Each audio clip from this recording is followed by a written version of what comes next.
Walan tasila, dan tidak akan sampai engkau ayyuhat talibu, wahai pencari wusul ilallah, wahai pencari thariqah, wahai pencari ma'rifatullah, wahai santri,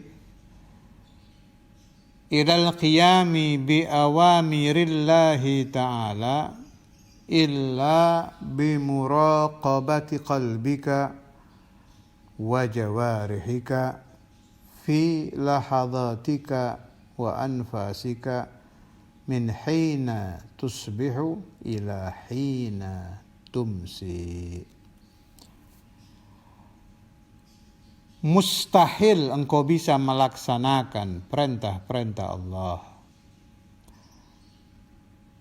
dari waktu pagi sampai waktu sore, 24 jam. Nah, ini penting ini. Ada namanya muraqabah. Muraqabah itu memperhatikan dengan serius hati kita. Memperhatikan dengan serius jawarih kita, anggota badan kita.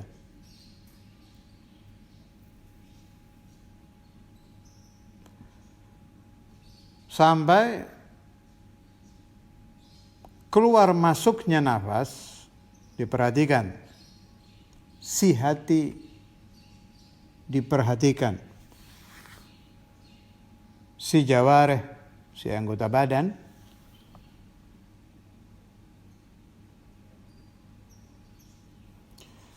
di dalam semua lahzah. Ini nasihat Imam Ghazali ini seperti khayal. Seperti, tolong diperhatikan kalimat seperti, bukan khayal, seperti. Bagaimana ada orang mampu muraqabah 24 jam dari pagi sampai sore? Sebetulnya jawabannya simpel. Kalau biquwwatihi mustahil. Dengan kekuatan kita sebagai insan, udah gak mungkin. Gak mungkin. Tapi kalau biquwwatillah sangat gampang. Kembalikan lagi kepada Allah Subhanahu wa ta'ala. Kemudian kita teliti. Santri sebelum kita yang mencari Tuhan jumlahnya tidak terhitung. Yang lulus juga banyak. Siapa yang lulus? Ya wali-wali itu. Kalau Anda melihat predikat waliyun min auliyaillah, artinya dulu ini orang muraqabahnya berhasil ini. Sebab wali itu 24 jam tidak berdosa. Bifadlillah, bukan maksum ya, bukan maksum. Mahfuz. Boleh saya ulang ulasan perbedaan mahfuz dengan maksum. Kalau maksum dari bayi sampai wafat mustahil berdosa, dijaga langsung persis malaikat. Ismahnya ismatuhum kasairin malaikah wajibatun wa fadalul malaikah. Itu Nabi. Kalau wali mahfuz, dijaga Allah Ta'ala dari dosa selama dia jadi wali. Ada kata-kata selama. Kalau dia berdosa, ya walinya hilang. Bukan wali lagi namanya. Gak ada wali berdosa. Pakai kalimat selagi. Dulunya si santri ini sebelum jadi wali ngamalkan ini. Muraqabah. Memperhatikan dengan serius hatinya. Masya Allah. Saya tidak akan masuk ke perbedaan tentang jumlah khatir, meskipun saya sering menukil juga. Kalau menukil tak apa, tidak mengapa kita menukil. Menurut Imam Ibn Arabi, jumlah kerentek hati itu khatarat, khatrah, khatir itu 70.000. Menurut ulama jumlah nafas sehari semalam 24.000. Meskipun saya punya pendapat sendiri, bisa jadi angka tadi berubah.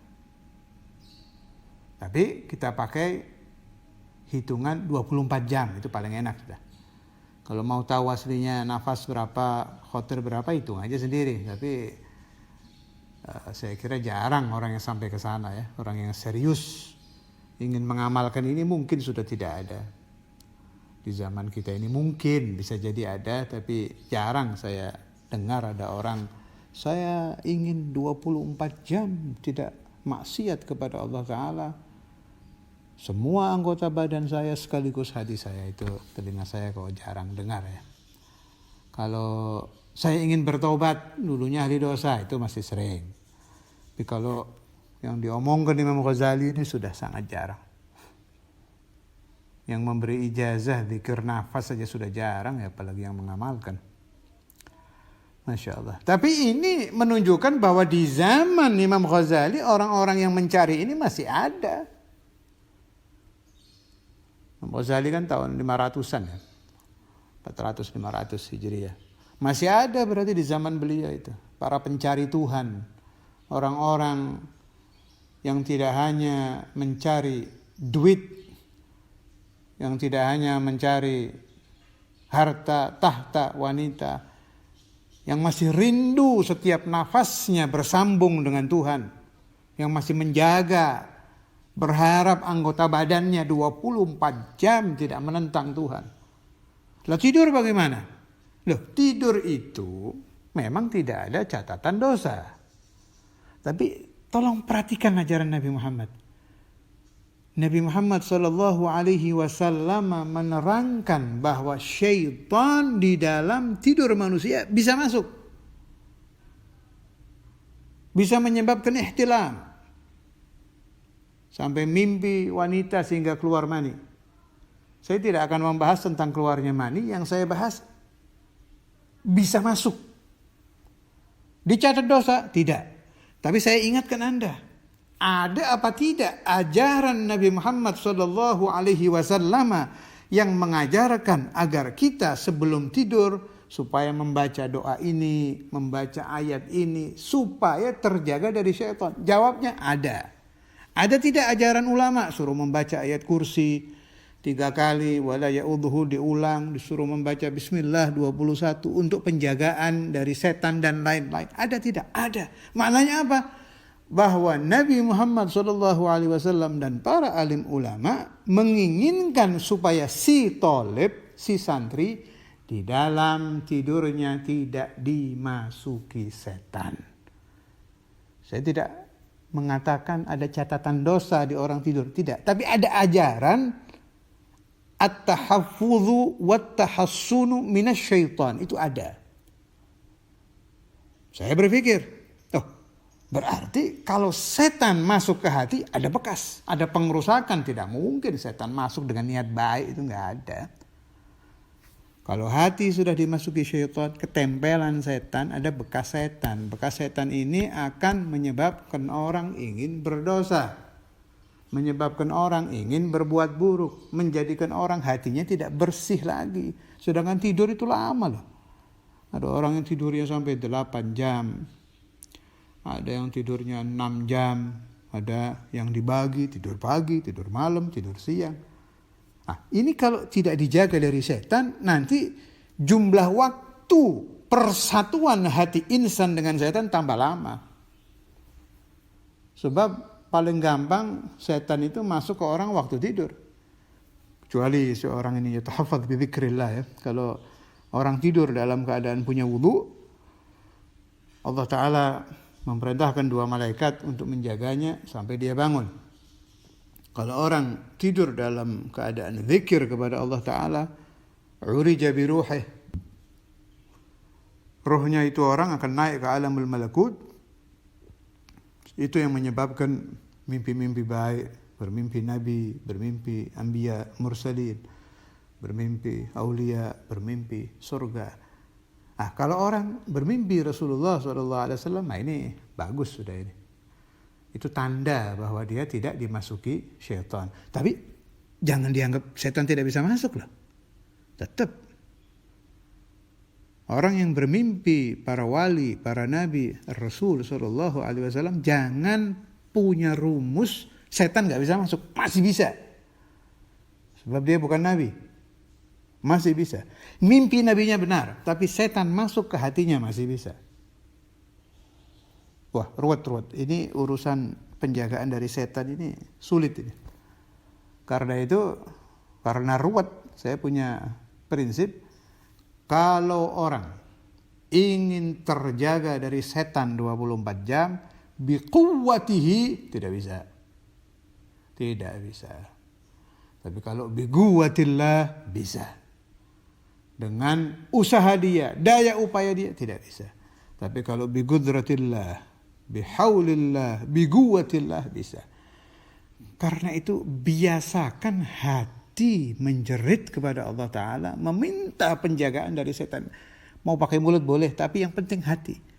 Ketika Anda sedang berkumpul dengan teman, bercandaria dengan keluarga, muka Anda berseri-seri, bedakan hati Anda. Ya Allah, jangan sampai ketika saya dalam keadaan sukacita seperti ini, saya dimasuki setan. Sebab setan itu masuk ke manusia itu nggak pakai permisi. Fis sarra wad dharra, fil huzni wal farah. Semua keadaan dia masuk. Tetap dikontak Allah Ta'ala. Kalau Allah yang menjaga, aman. Orang itu kalau terlalu sedih, tambah lupa dia, tambah lalai. Terlalu senang juga lupa. Mulai senang saja Allahnya udah hilang, apalagi yang sedang sangat senang. Nah, dua keadaan ini oleh para mursyid kita harus jaga. Tetap ingat kepada Allah Ta'ala. Dalam hati saja. Kalau dimuncul-munculkan nanti malah jadi riya, jadi ujub. Kemudian orang-orang di sekeliling kita juga sumpek lihat kita. Di hati saja, main hati, minta penjagaan Allah Subhanahu wa taala. Minasyaitonir rajim. Jadi ada di kitab Al-Habib Abdullah bin Abi Bakar Al-Idrus, keterangan di situ, tidak ada cara yang lebih baik. Au kama qal, ini saya nukil makna bukan lafaz. Untuk urusan begini ini yang saya nukil muradnya ya, bukan lafaznya. Untuk urusan begini-begini ini, menjaga hati 24 jam supaya selalu ingat kepada Allah Ta'ala, terjaga dari setan, dari hawa, dari nafas 24 jam, kecuali tariqatu dzikr anfas. Itu ada di kaum sufi, namanya zikir nafas. Apa itu zikir nafas?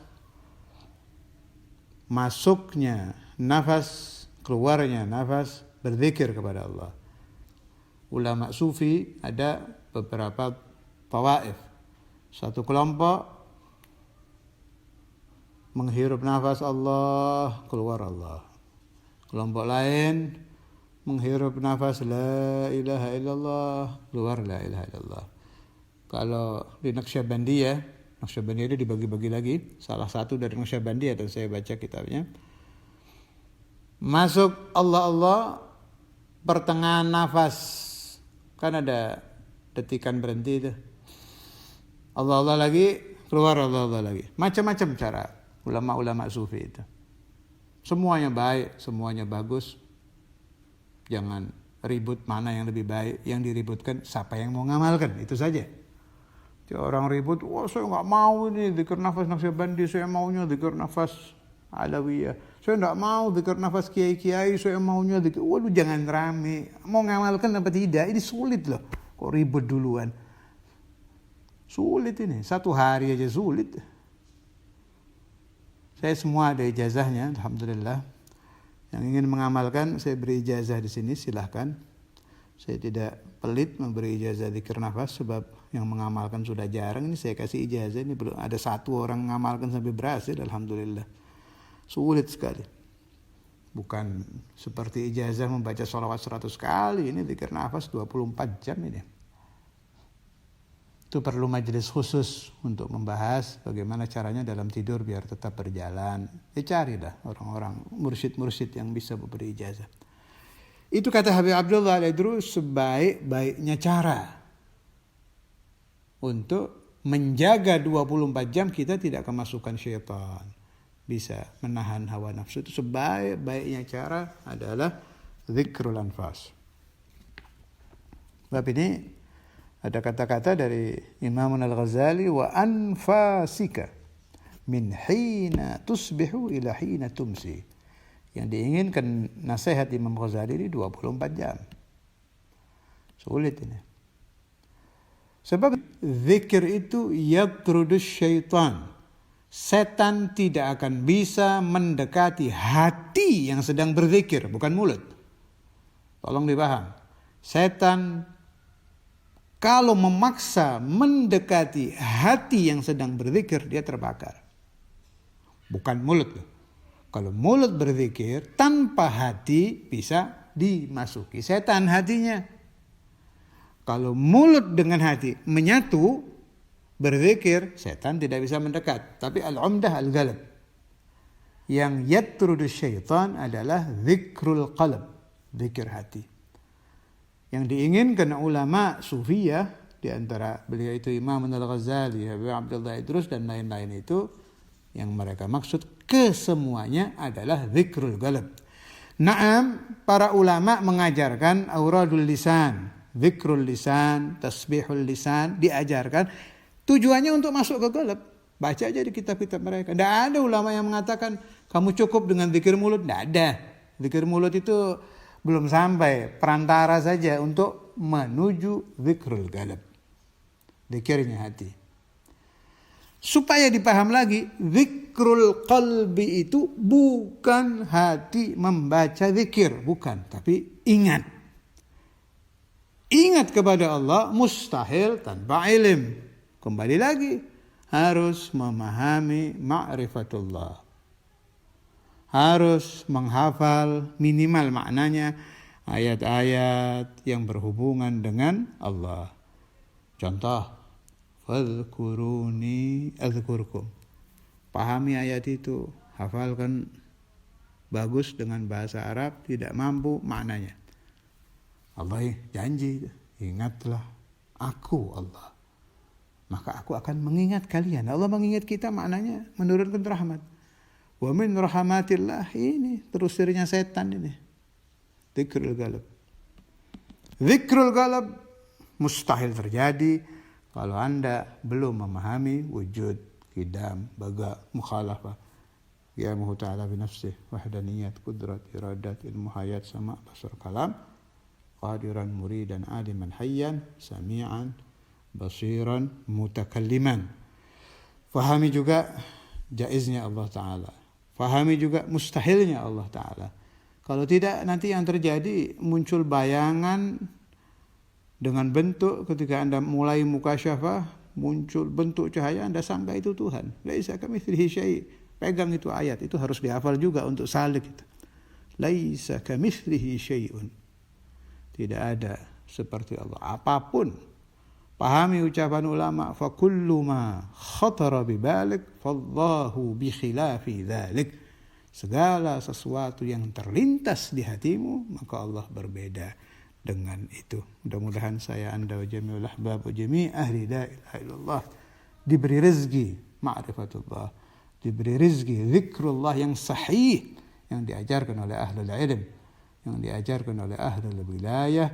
Setelah itu diberi rezeki terjaga dari syaitan sampai akhir nafas kita, akhir lahdah kita, akhir khatrah kita membaca dan memahami makna la ilaha illallah Muhammadur Rasulullah wa sallallahu wasallam ala sayyidina wa maulana Muhammad wa ala ali sayyidina wa maulana Muhammad walhamdulillahi rabbil alamin bisirril Fatiha wa ila hadratin nabi.